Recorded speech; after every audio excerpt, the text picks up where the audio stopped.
Bismillahirrahmanirrahim. Assalamualaikum warahmatullahi wabarakatuh.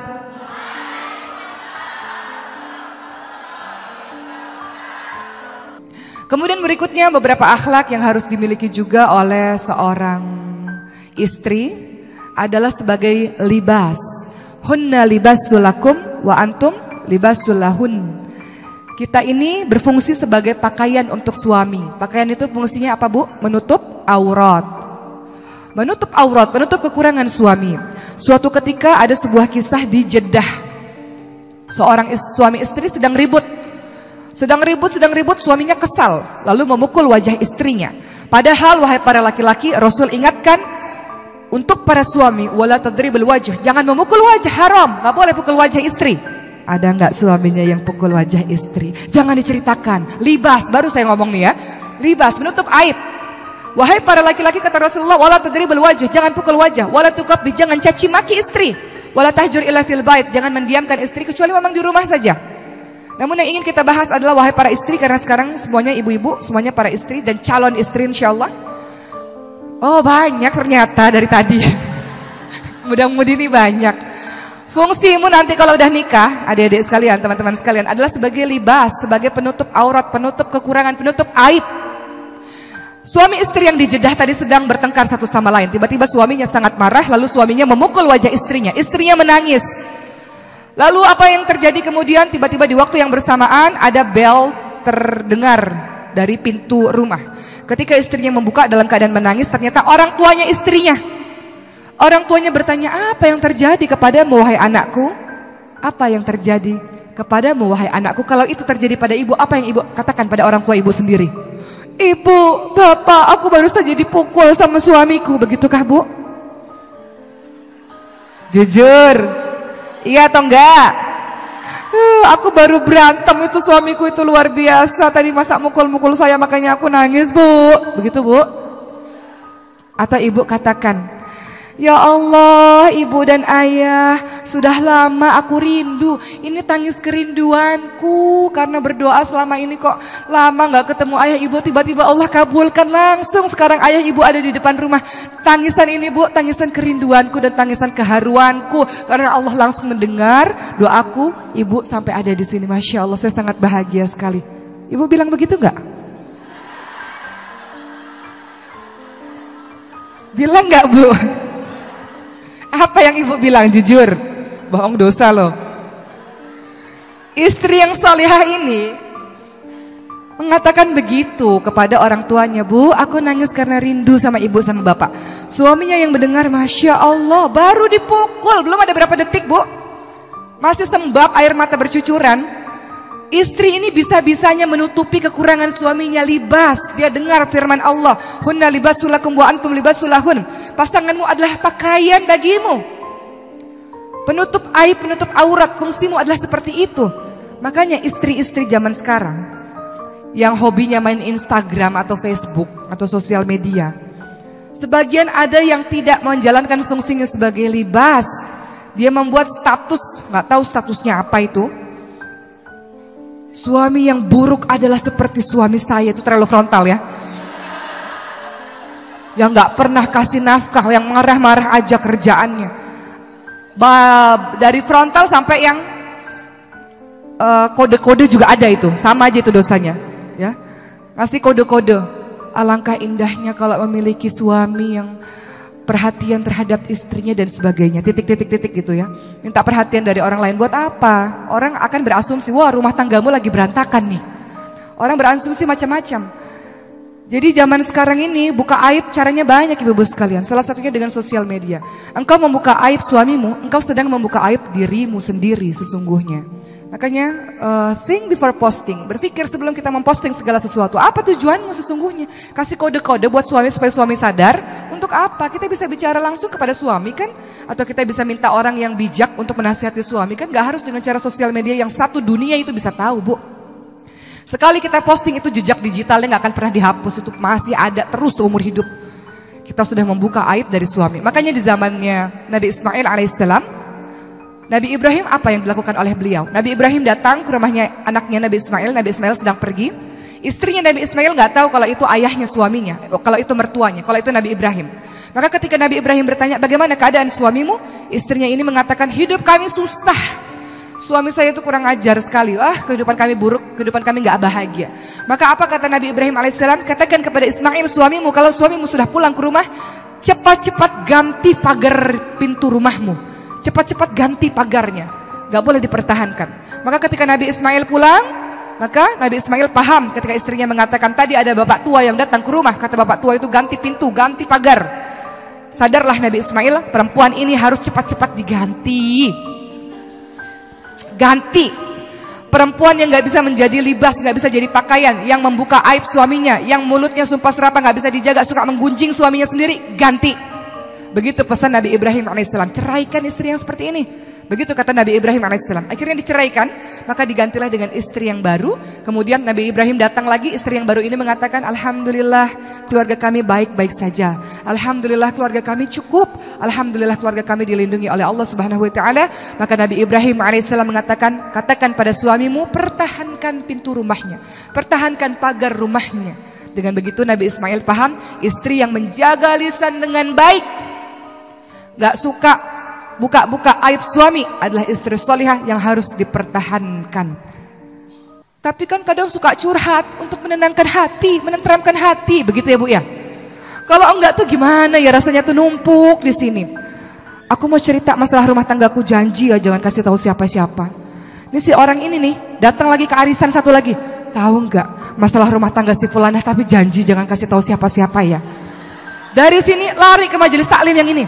Tahu enggak? Tapi janji jangan kasih tahu siapa-siapa ya. Akhirnya tersebar Bu, masalah rumah tangga yang harusnya diketahui oleh diri kita dan suami saja. Akibat apa? Akibat lisan yang nggak dijaga. Makanya Rasul ingatkan, man kana yu'minu billah wal yaumil akhir falyakul khairan aw liyasmut. Barang siapa yang beriman kepada Allah dan hari akhir, hendaklah dia berkata-kata yang baik. Walaupun tiap rumah tangga ada masalah, bener nggak Bu? Apalagi ibu yang sudah berpuluh-puluh tahun menjalankan rumah tangga, udah nggak tahu lagi deh tuh bagaimana permasalahan rumah tangga. Tapi bagaimana kata Rasulullah SAW, bagi yang beriman dia berkata-kata yang baik. Alhamdulillah, Alhamdulillah.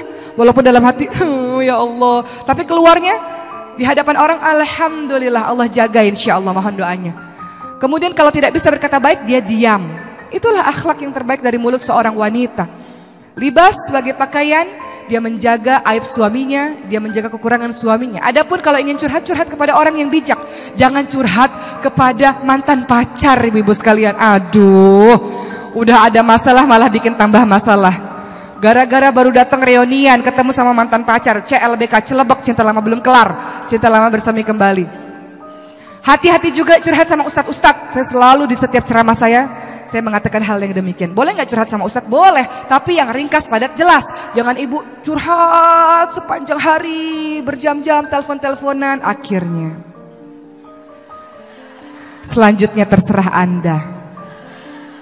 Ibu sih yang mulai goda-goda duluan. Jadi ibu datang ke pengajian, ya Allah ustadz itu keren banget ya, Masya Allah, karismatik ya Allah. Giliran ustadznya sibuk dakwah, gak balas SMS ibu, ibunya baper. Hati-hati, ini bahaya ini. Makanya kalau seandainya kita memiliki masalah atau segala macam, curhat pada sesama perempuan atau sama laki-laki nggak apa-apa, tapi singkat padat jelas. Betul-betul memang niat kita ingin meminta jawaban, bukan yang aneh-aneh. Karena syaitan itu bisa masuk dari pintu mana saja, ibu sekalian. Syaitan itu bisa menggoda secara halus kita. Kenapa saya ngomong begini? Karena banyak kasusnya yang cerita pada saya.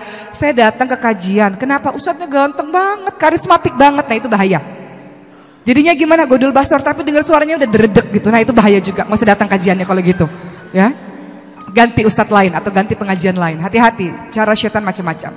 Kemudian apalagi yang kita lakukan sebagai seorang istri kalau ingin menjadi seorang wanita terbaik, istri terbaik yang bisa masuk surga dari pintu mana saja selain menjadi libas, selain sabar tadi, selain menjaga pandangannya suami, selain taat pada suami dan menjaga diri ketika suami tidak ada beberapa hal yang harus ibu tidak boleh lakukan. Dalam surah Al-Hujurat ayat 12 disebutkan, ya ayyuhalladzina amanu jtanibu katsiran minadh-dhon inna ba'dadh-dhoni itsm wa la tajassasu wa la yaghtab ba'dukum ba'dha. Wahai orang-orang yang beriman, jauhilah kebanyakan dari prasangka, karena sebagian dari prasangka adalah dosa. Jangan suudzon, Bu. Kadang ibu suka suudzon, suka ngecek-ngecek handphone suami. Suami lagi ke kamar mandi, ini kesempatan bagi saya untuk mengecek, dia SMS sama siapa ya? Gitu. Kan begitu kadang, seuzon aja bawaannya. Seuzon itu capek nggak Bu? Capek. Yang capek siapa? Kita. Ya sudahlah.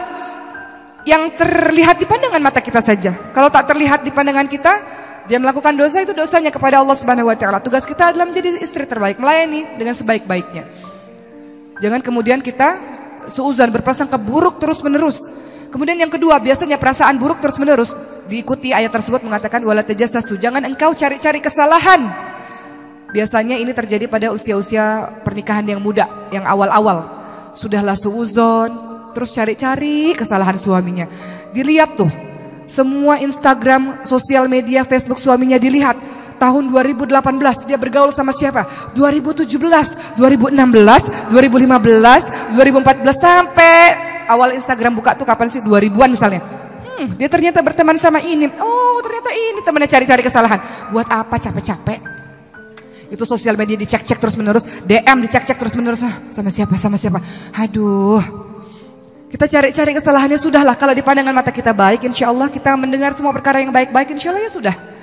Kenapa kita sibuk untuk cari-cari kesalahan suami kita? Kecuali jelas ada buktinya. Beda. Kecuali jelas ada buktinya, kita lihat dengan mata kepala kita sendiri, buktinya memang sudah betul-betul nyata, itu lain hal. Tapi kalau masih prasangka, masih sibuk-sibuk cari kesalahan, untuk apa? Tugas kita banyak, tugas ibu rumah tangga banyak. Bener gak? Capek, pusing ngurusin yang gitu-gituan. Sementara ini baju belum dicuci, ini baju belum disetrika, ini rumah masih kotor, ini masakan belum dimasak dan sebagainya. Masih banyak hal-hal yang harus kita kerjakan di rumah kita, Bu. Kemudian yang ketiga, jangan wala tajassasu wala yaghtab ba'dukum ba'dha. Al-Hujurat ayat 12 menyatakan jangan engkau menggunjing. Ini kembali kepada ayat sebagai libas tadi. Jangan engkau menggunjing. Ada ibu-ibu yang mulutnya memang gak bisa dijaga ini. Memang mulutnya memang suka curhat. Makanya yang paling baik adalah untuk perempuan banyak-banyak di rumah. Giliran udah ketemu sama banyak orang, boleh gak sih keluar rumah? Boleh, tapi jangan kebanyakan. Pah, mau kajian? Boleh. Kajiannya kapan? Pagi, siang, sore, malam. Itu kebanyakan. Kajian sih boleh kajian, tapi kalau kajiannya udah kebanyakan bahaya ini. Arisan boleh. Arisannya kapan? Pagi, siang, sore, malam. Minum obat apa arisan nih? Hati-hati, semakin banyak engkau keluar rumah, semakin punya kesempatan engkau untuk bergunjing. Kenapa? Perempuan ini memang dianugerahi oleh Allah ini banyak bicara dibanding laki-laki. Sehari ibu mengeluarkan 20.000 kalimat kata, laki-laki mengeluarkan sehari 7.000 kata. Makanya jangan heran ibu SMS panjang-panjang, suami cuma bilang oka, iye, bahkan iya aja nggak lengkap ya, iye gitu, atau sip, SIP, atau cuma tanda jempol gitu. Ibu SMS panjang-panjang jawabannya begitu, memang begitu fitrahnya. Jadi hati-hati, menggunjing salah satu yang membuat kita senang bergunjing kalau kita punya kesempatan berkumpul dengan berbagai macam orang setiap saat. Sehingga mudah kita untuk bergunjing teman-teman sekalian. Makanya dalam surah Al-Ahzab ayat 33 disebutkan waqarna fi buyutikunna, bahwa tempat terbaik bagi seorang wanita adalah di rumahnya sendiri. Di rumahnya sendiri. Jadi jadilah wanita-wanita yang betah di rumah. Boleh keluar rumah? Boleh dengan alasan yang syar'i, dengan izin dari suami. Namun ketika keluar rumah banyak mengandung dosa yang kau tinggalkan. Ketika ada perempuan-perempuan atau orang-orang yang mengaku beriman melakukan 3 perkara ini, mencari-cari suuzon, cari-cari kesalahan, kemudian dia menggunjing, maka ibarat ayuhibbu ahadukum ayyakula lahma akhihi maitan fakarihtumuh. Engkau seperti memakan bangkai saudaramu sendiri. Engkau seperti memakan bangkai suamimu sendiri. Makan bangkai jijik gak, Bu? Jijik. Perbuatan ibu adalah perbuatan yang menjijikkan kalau ibu-ibu melakukan perbuatan yang seperti itu. Hindari seuzon, hindari cari-cari kesalahan, dan hindari untuk menggunjing. Jadilah kita istri-istri, nasihat untuk saya juga seperti Siti Khadijah.